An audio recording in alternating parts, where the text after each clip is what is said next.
Carol just mentioned some of the money that's going to women's health issues around the globe. I think I know the answer to this question before I even ask it. Is it enough? Well, no, but it's excellent that new investments and innovations are coming to bear on women's health. Women represent 51% of the population. They make 80% of the healthcare decisions, but their health has been traditionally, underfunded and under-innovated. And so we hope to turn the page here in the 21st century. Are you hopeful that that actually happens? Because I feel like this is, we laugh, but it's not even, I think about it, not funny. Like women's issues have been underfunded, undercovered. I have doctors in the family, both women. We talk about this. They see it. We see it. I see it. I have a daughter. It's just when it comes to women's health issues, it just feels like they have been ignored for a long time. Well, let's, kind of backtrack. Let me tell you a story about how we got involved with women's health. I mean, when I was a child, my mother had cancer, and I decided to become a doctor. No other woman should have to suffer the way she did.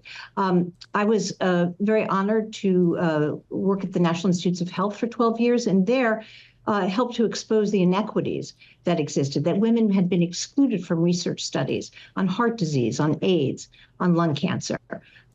Sex matters, we all know that, but in the conduct of research and the delivery of healthcare services, women had been excluded as a target, as a focus.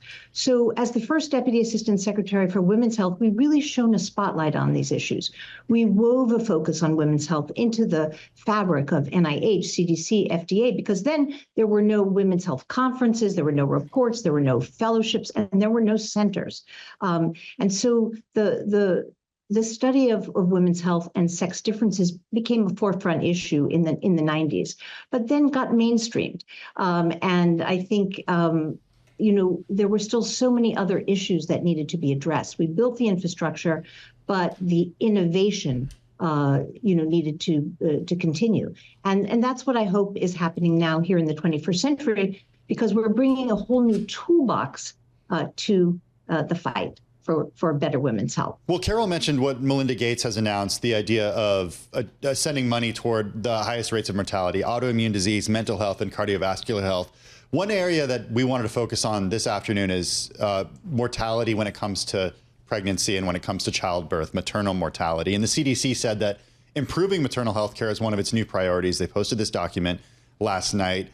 What are the biggest areas for improvement there? How does the U.S. solve that?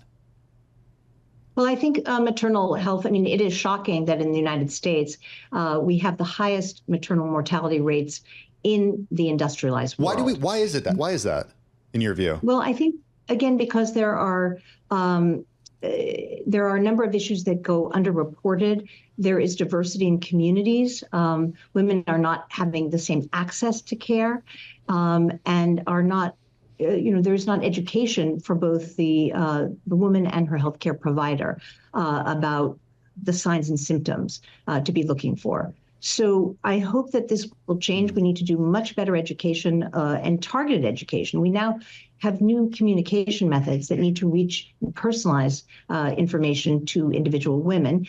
And with technology, we'll be able to access care in more rural or underserved areas. For example, ultrasounds, small miniature ultrasounds that can be taken into communities in underserved areas, and then with telehealth, wire it back to a physician to interpret it.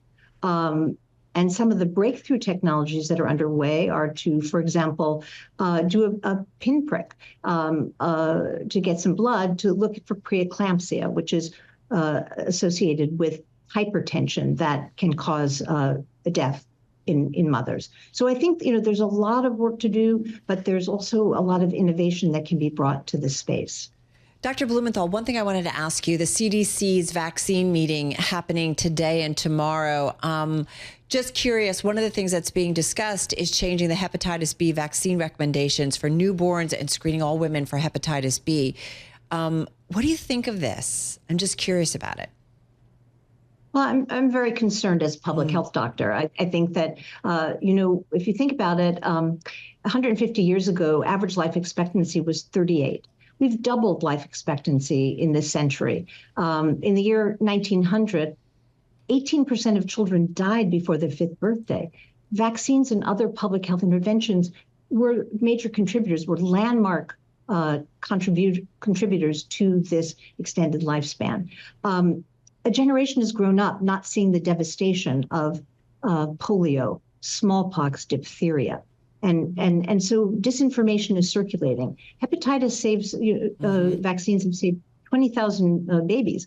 And so I think it's very, very irresponsible to be changing these guidelines when we know that vaccines save lives.